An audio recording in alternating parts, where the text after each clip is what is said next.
So it uses tab to understand the system because the resource is consumed by processing a single request session. Okay, so this is the definition of PAL here. Primarily, you need to understand that it is the resources consumed by processing a single request session. So you cannot record the information outside the session. Say, for example, you want to get for multiple request sessions or monitor some other request session. So those are not possible with PAL. PAL is just primarily for your request session, and you can get those information. Okay, and there is another one called as a database tracer.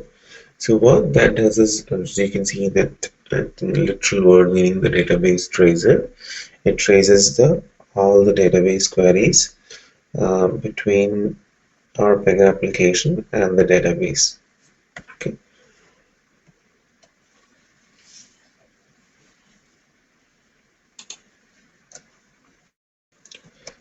So yeah, and then the next tool that we have is called as Performance Profiler. What this does is, again, this is also going to capture performance statistics, but it has some things different here.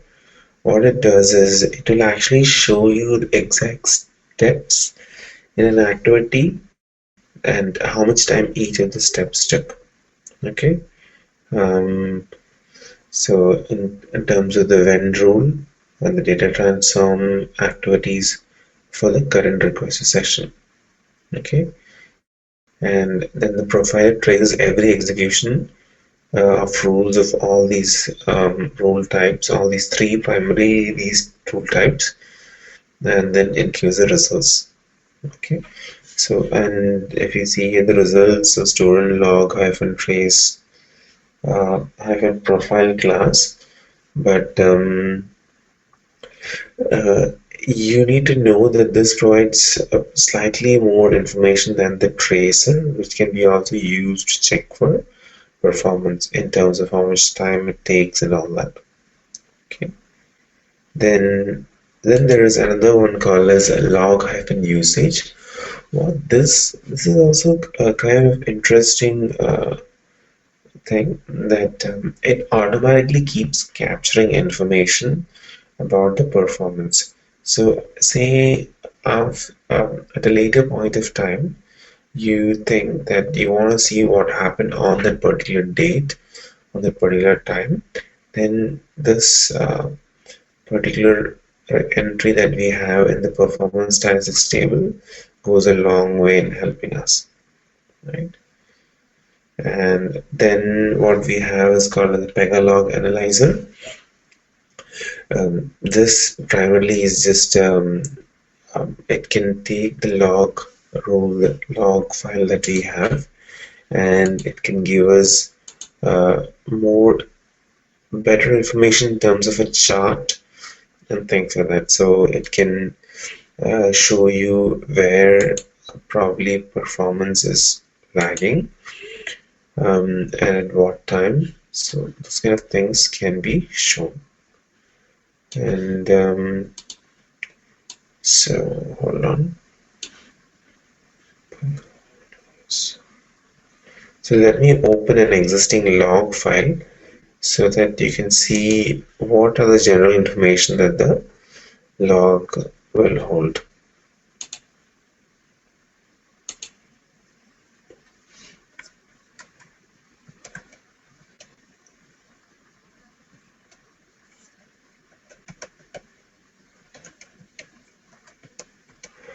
And on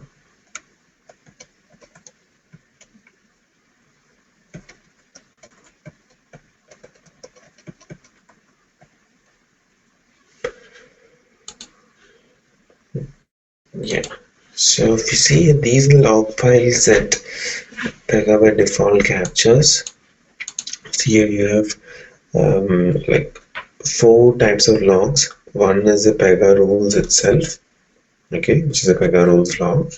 So if you open this log here, you can actually see that almost at every, if there is no specific event, then even, well, let's see that even with the specific events, it keeps logging every, let's say, almost every second. So you see here there are more entries per second, per millisecond here. But I think if there are no particular event that is happening, I think it logs every 10 minutes. So you see here it says 7, 8, next is 28, 38, 48, 58. See here the time gap. So this is key to know that it keeps logging every 10 minutes if there is no stack error or anything like that, right? And if you see, let's see what it logs if there is no error message or something. So this is the key information that it logs. It logs information like, see, so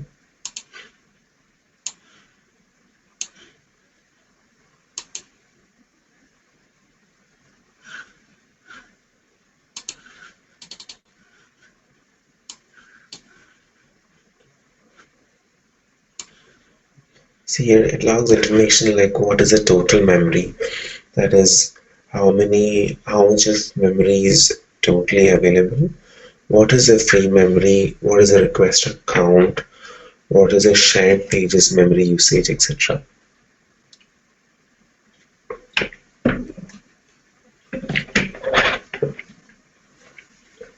So these actually is giving us the proper information in terms of what is the total memory, free memory, requested count, and shared pages memory usage. Right? So these are a couple of information that is available. Then you have other log called as Pega rules alert. What this does is if there is so we need to understand what are alerts primarily. So alerts are more like a warning mechanism, proactive mechanism by Pega, which gives us information when there is a specific threshold that Pega has set for some particular action. Say for a DB interaction, Pega has set a specific time. So like the interaction should be completed in like 10, within like 30 seconds, the DB should respond with the data, or like 1 minute or something like that. So if it exceeds that time, Pega gives an alert like this. Okay, so it gives alert, it gives a particular alert number as well. So it's here database query took more time than the threshold of 500 milliseconds. So, and you see here it took 689 milliseconds. So that says, and this is the exact query that is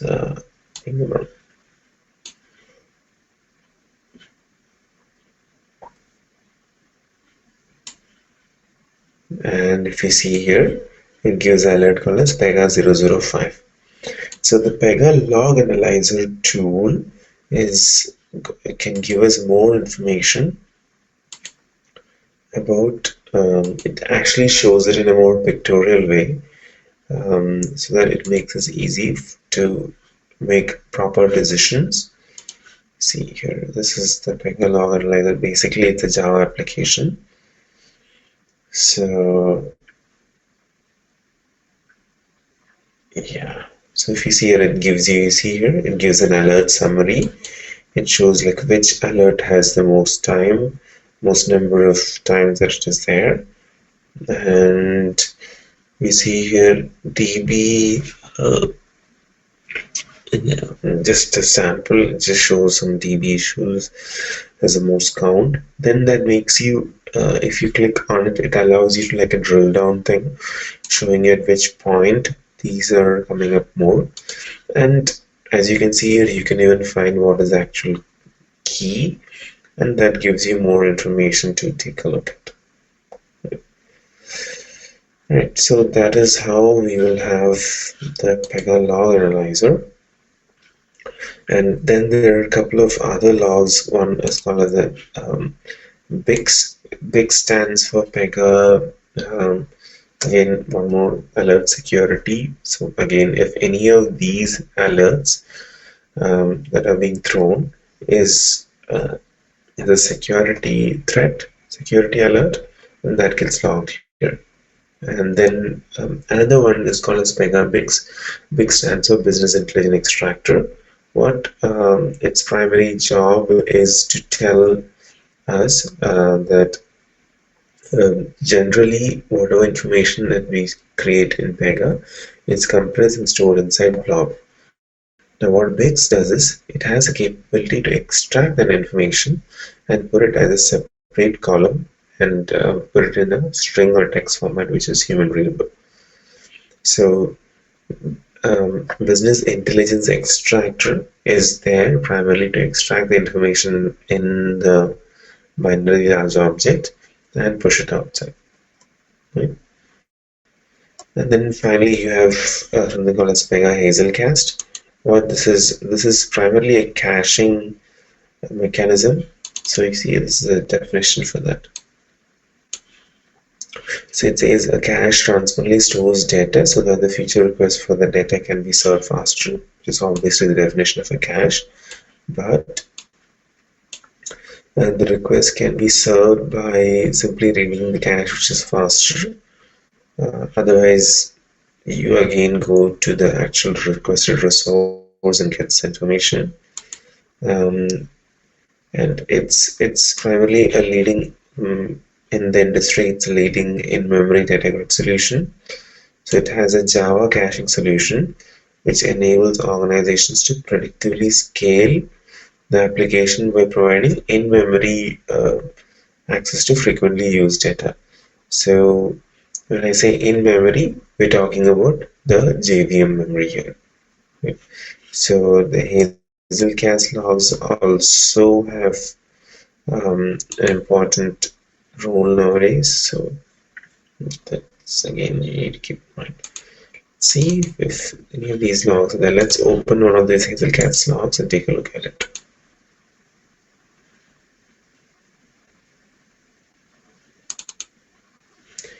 So it says interface is disabled, trying to pick one address. Prefer could not find a matching address. Picking one non-loop back address. But it's trying to build the cache here.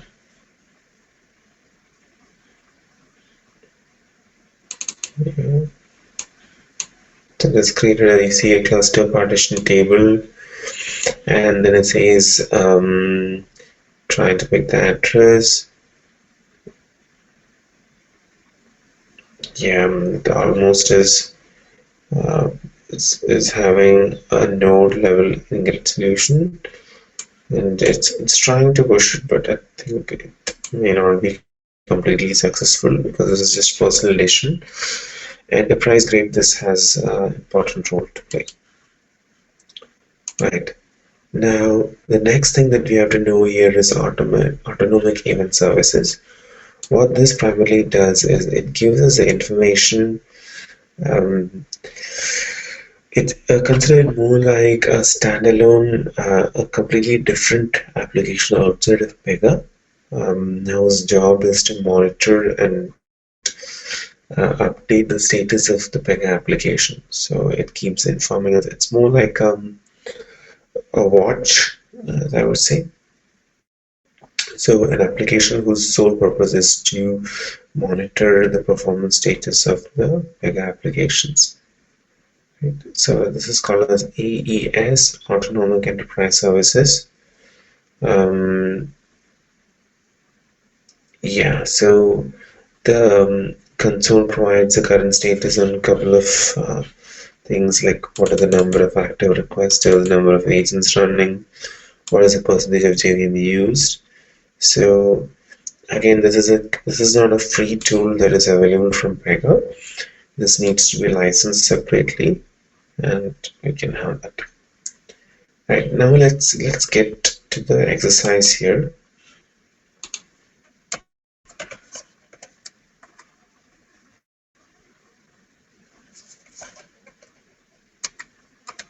So we're going to take a look at how to capture performance PAL rating, and then DB rating, and then profiler.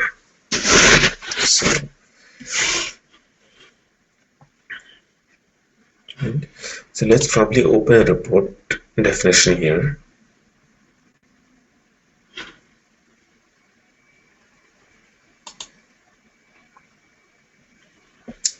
So now here at the bottom you have, this is PAL. Click on this one, and you need to first reset all the data. Reset the entire thing, and then now we see add reading with clipboard size. Right. That's an action. Then I run. Now I tell here again add reading with clipboard size. Right. So now I say show graph.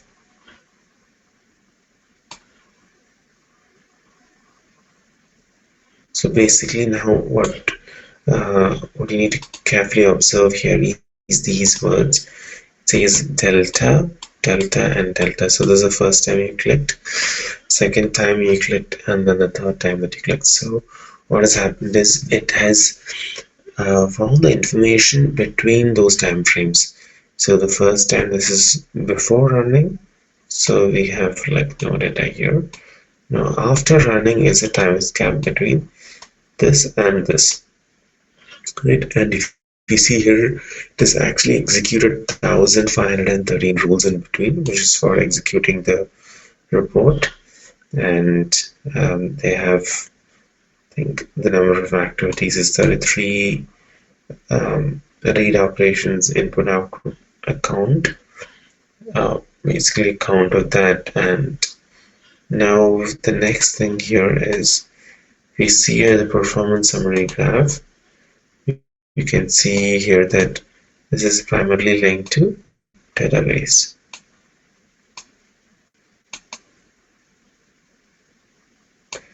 And so if you see here, this is the total time that it took. Most of this is in the database. But again, it doesn't completely sum up, but the key concept that you have to know here is that the database interaction took more time. And the reason is pretty obvious, right? Because we ran a report. There is a reason why it took time at the DB side. The way that we can actually further read this particular report is, information here is, you click on this delta, it gives you more information about that particular reading.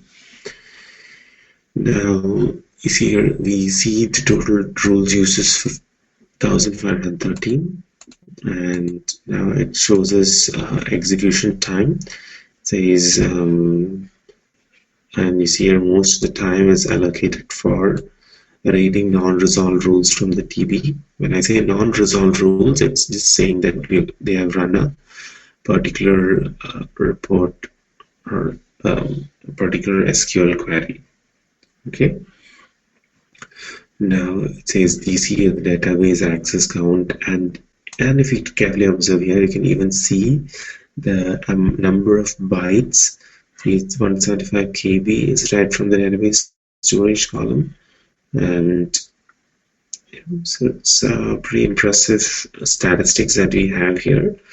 Now, you've thrown all these information, but in real life, it takes a lot of experience for you to reverse and find out what the problem is in the system.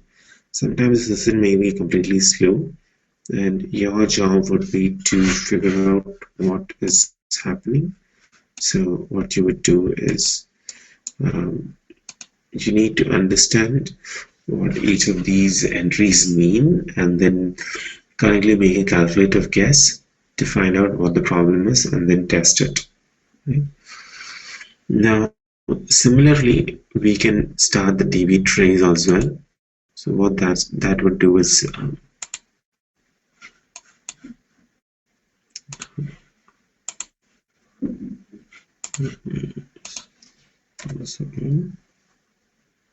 so this is start the DB trace. We click stop DB trace.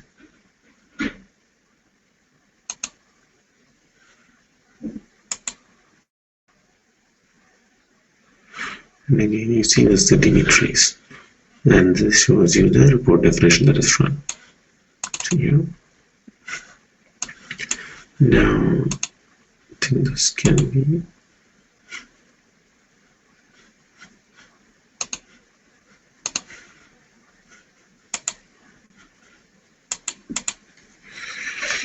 try to save this file.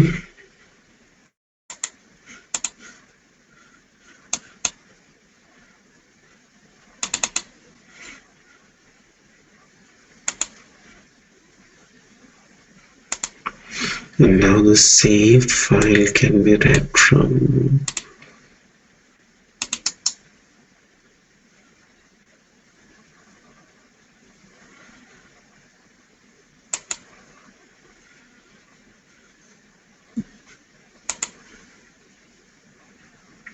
give me a second, I'm trying to show you what is the tool to actually open this. So by default, if you take a look at it, it's just you can see that the information is available in a text.txt file, but that's not all. You have the flexibility to put this into an Excel and see it in a more neat way. So if you come here, click on the design studio, and then you go to performance here, see the database trace.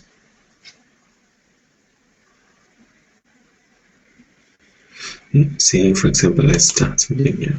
Okay.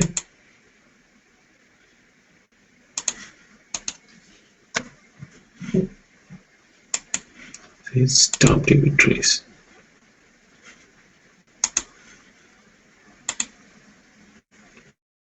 And yeah, so this is the information that is there. And you see, this is information.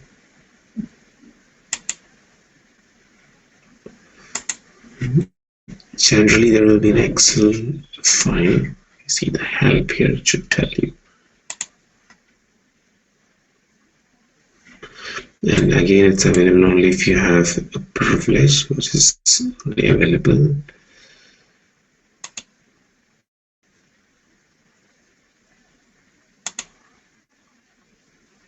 Yeah, you see here. Yeah. Text file, open a new Excel file sheet. So this is the way to read it now. I'm showing you how to read that. You see, these are the steps. You say within Excel, click File, Open, ensure the file type is set to text file, and then navigate. And then you say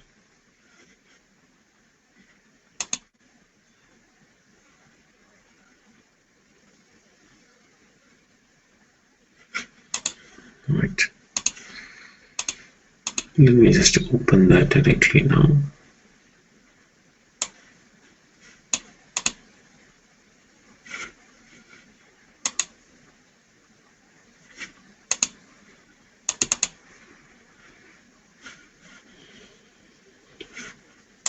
So the moment you open this, it automatically shows it as a comma separated values. And you click next, and then you say finish, and you see here it shows it in a more neat manner. Right.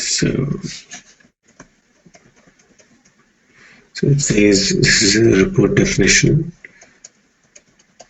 class rule obj report definition, and then it says cases by each operator, and then it gives you more information, but that's all. It just shows you that particular entry, and it took this much time, and that's that. Right? So this will show you that how or what are the key aspects you need to keep in mind when you want to use a database trace. And the third one that we have is called as a performance profiler, which is going to do the same thing in a different manner, same information, but it will give some more additional information, like a step-by-step demarcation of activities when rules and data transforms. You just focus only on these three types of rules, and it gives you more information on those rules. So say, for example, I start the performance profiler. I go to this report. Right again, right? And then I say stop. Now again, I'll save this.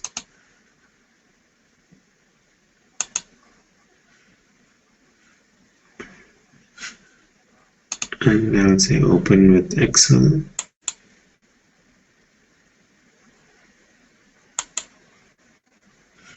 Now if you see here, it gives a slightly different look here, right?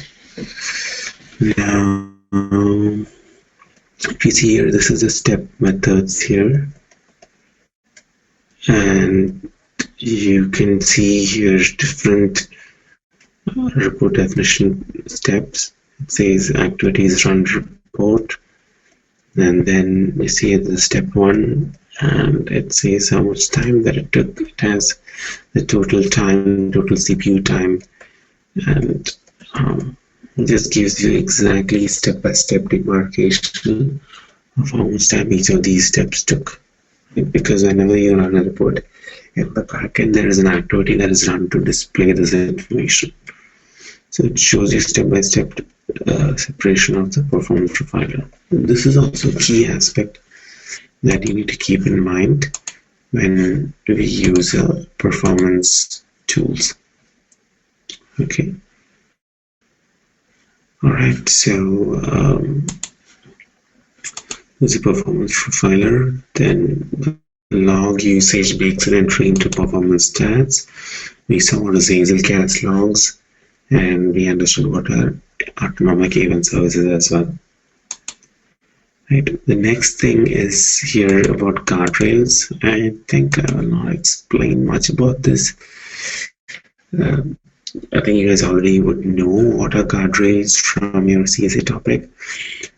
Just know that they are additional warnings which guides you to build more maintainable application. Right? And there are some key guardrails for which the moment you log into the application, you're in the home tab. See here, this is the guardrail information. Right? So it's optional columns view all warnings, and that gives a couple of reports here in terms of what's the warning that is available, what's the score, compliance score, how much time it takes. Right. It's a compliance score here. It gives a weighted score, and it has a calculation. It says it compares warnings by severity and whether you justify the warnings, that kind of thing. So it gives a complete score here. So it says 95% of the rules are compliant, and 19 have warnings, and again it gives you this alert by week, things like that. So this is a warning summary, but I think it's just a lot of information that's thrown at you. You just need to know. Say, for example, here, if I have 19 rules of warning, it's actually segregated based on the type of So let's say, for example, the report definition is set. It says that custom controllers are in report, and it says there are too many sorts on this report.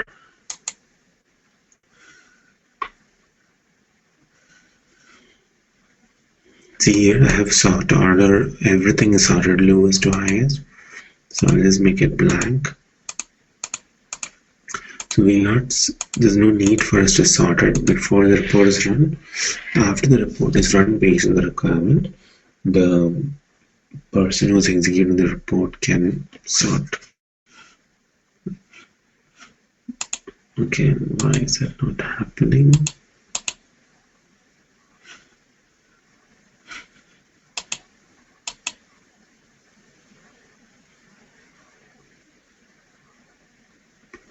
Right, so it just says you can just add the warrant justification here. But yeah, that's just key inputs that you need to keep in mind. Again, if you see the warnings, and it says the severity is the severity, and this is the warning. It says the flow is in draft mode, but it's alright. Okay, so those are the things that we have about guardrails. Let's go through this link a bit more, but I think it's just a lot of theory. Now, the next thing here, this is kind of an interesting thing to do. What the Purge Archive Wizard does is, it has a capability to ensure that it can delete, basically Pega being an application that can create many number of records. What the Purge Archive Wizard does is it has a capability to get the information from the system of records and then delete it, which is called as a purge. Archive deletes it from the system, and then it creates a zip file which you can keep it as a backup. Okay? So it deletes it from that particular server or Pega application instance or the database. It cleans up the space. And then you have the capability to push that particular PDF or not PDF, maybe those files into the temporary location. So that is the archive wizard. Right, so that is an important piece of information that you have to keep in mind. Now, right, so give me a second here. And now what we will do is we will see how we can migrate this application that we have. Okay, so that I can share this application with you. So in order to export, or basically we're just going to export the application and give it to you. So what we need to do that first, if you go to the distribution, you have this option called as package, export, import package, work, migrate product. So what this package does is it creates a .zip file which contains basically, like, it runs you through a guided wizard which will help you figure out what all of the information that you need without having to miss any of those. Okay, export will just give you the option to export a single rule set or multiple rule sets alone. Import lets you import, and migrate product is just another piece of information there. But let's click on package first.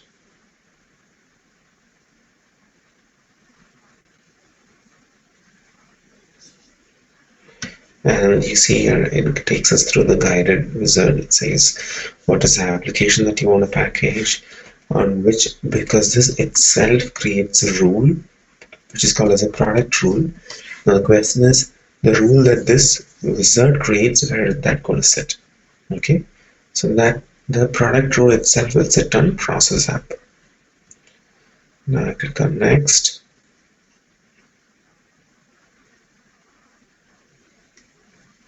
So it says what is the organization. I think application stack was pretty self-explanatory. The organization element is like which are the organization events, things that you need, as which division and unit, what are the access groups that you need.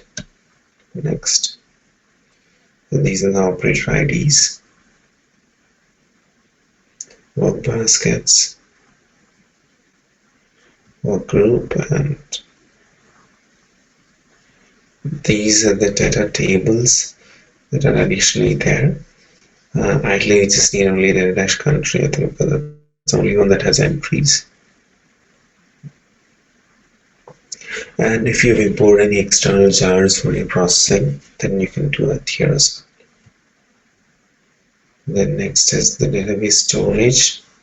Let's do which are the tables and schema details. Here, this personal edition was also available. Say I click on this one here. So actually you don't need to explicitly mention personal edition here. I think that's the point they're trying to make. Where you click next. And what are the integration resources? So basically if you're going to integrate with an external entity, then what are the integration resources that we have? So we have a service package rule and Pega acts as a service, and that is checked. Then there's some out of the box things. I click finish. So what this creates is it creates a rule. So if I click on modify here,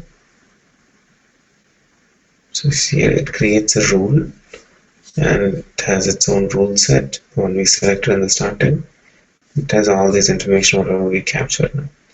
Now I can say you can allow unlocked rule set versions.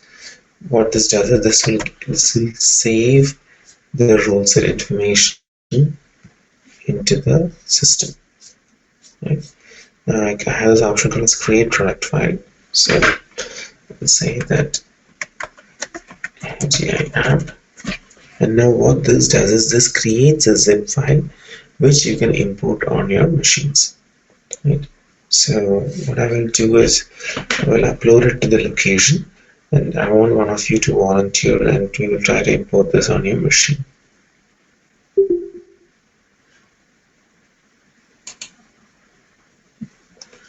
Right, so it says AIG app.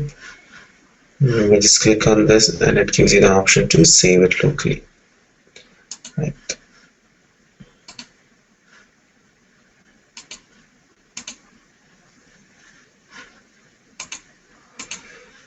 Now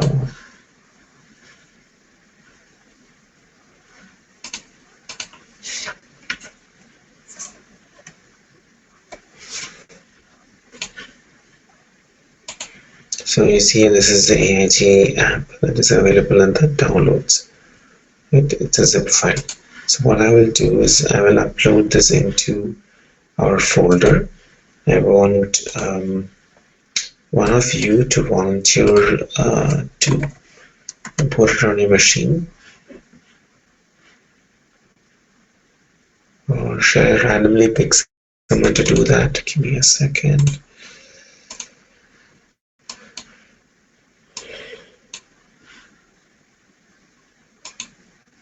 Yeah, you see here I'm trying to upload this AIG app.zip, and that should be available in this location now.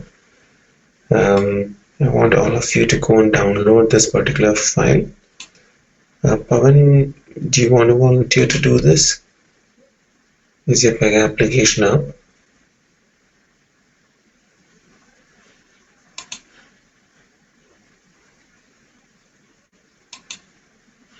Pawan, you there? Can you hear me? No, I think. Saran, what about you? Is your Pega application up?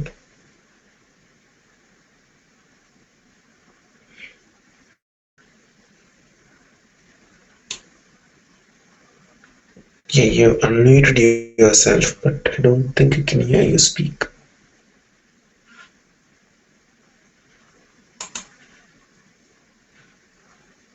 SQL queries that are written. I'm sorry?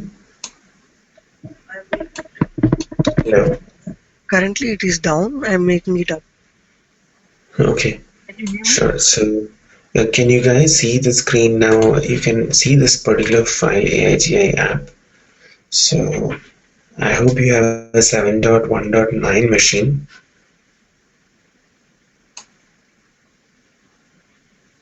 And once it's up, let me know, and then we can take a look at.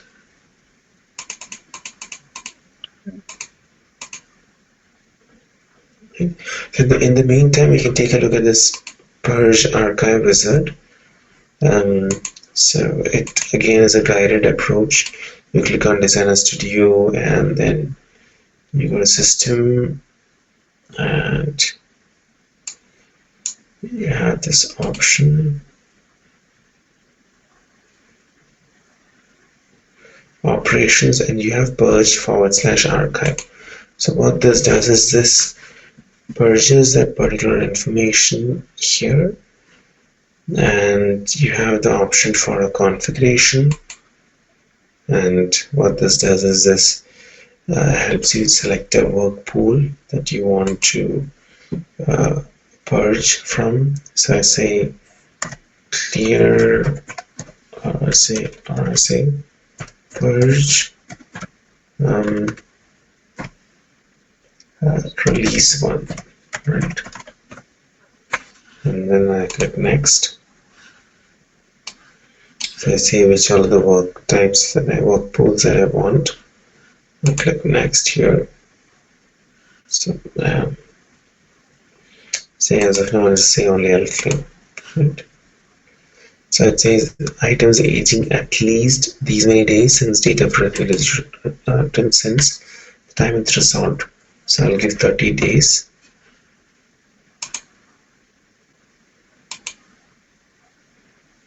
And it tries to purge that. You click on finish. Now what happens internally is it creates an agent. This is what we want to do in our schedule archival process. So every 30 days, starting at most 10,000 items that are 30 days or older, unassociated data will be clear. Okay, so you click on this one here, agent, and you can see here archive and purge 10,000 items. It says pending the process for 3 hours if the processing time exceeds some number of minutes, and this process every 30 days starting from sometime. So you can just say submit.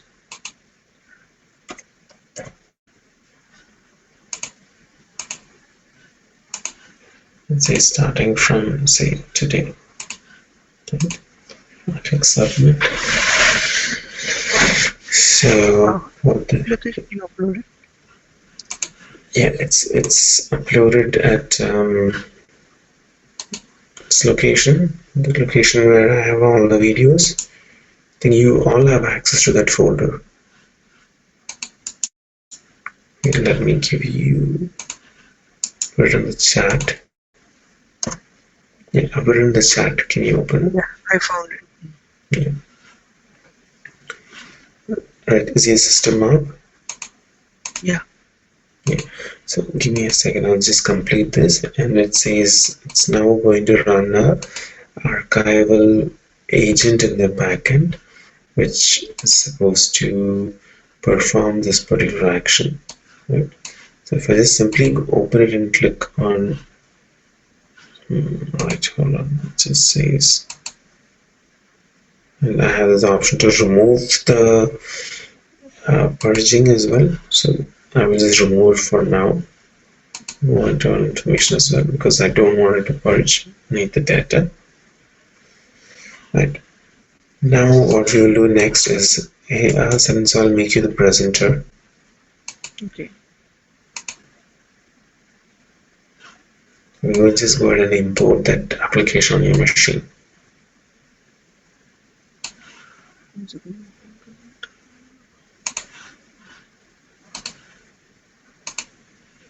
I think I need to add some extension to make it present. Oh, okay. I think it needs some things to be downloaded or something. Yeah, can you see my screen now? Yeah, I can see your screen. Right. Now, so what you need to do now is, take the Pega Designer Studio application, distribution, application, distribution, import.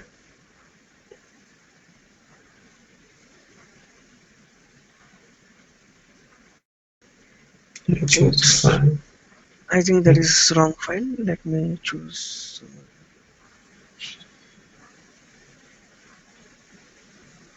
This one, right? Yeah. Right. You click next.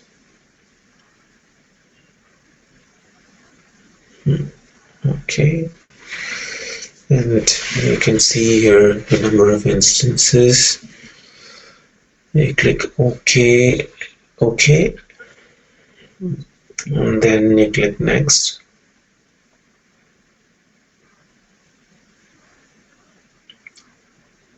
Yeah, you see here now it shows the content details as well, like what is the file it has uploaded it to this one. So you have this option called as show content details. If you click on that, right below that file information, there is a button called as show content details. No, not enable advanced mode, not that. Show content details. If you click over that, it'll actually show you all the exact rules that you're going to import into the machine. Just click over it. It's not showing anything. Okay, I think because you say that, okay, you disable the pop-up. Alright, that's not a problem. So the concept is it will show you all the file information, like what are all the rules that you're going to import. Right? For now, you can just click on next. Maybe because of that pop-up, it is not moving forward. Okay. I will do the same thing in another browser. Yeah, can you do it in another browser?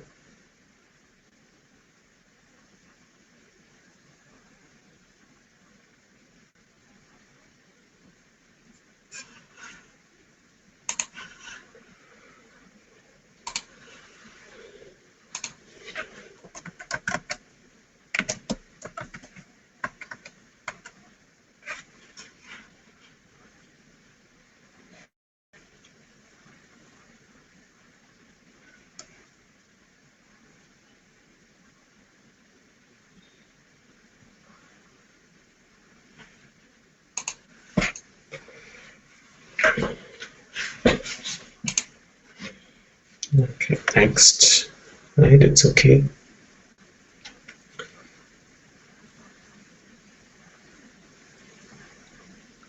Yeah, Rahul, can you see? Yeah. If you see here now, we can see all those DB information, all the information that we had about that particular rule set, and all this is captured here. Everything that we took as part of the product rule is here. Now click done, and then you just click on next. Just click on done, and then in the main window just click on next.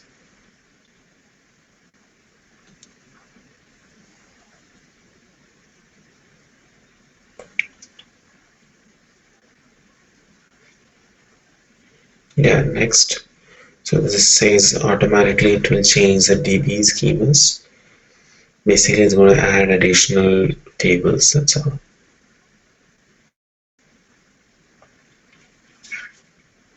Okay, next.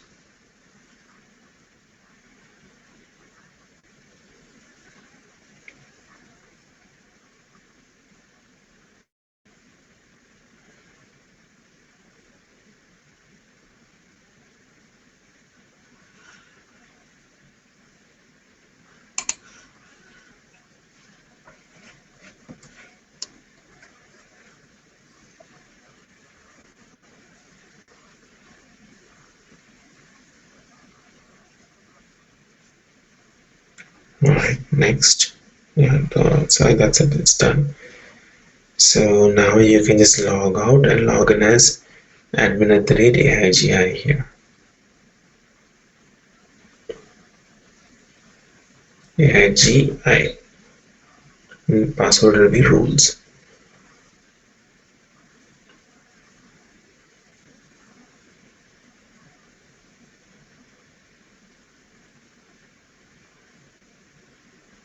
Then go to the App Explorer, and you can see all the same case structure that I had.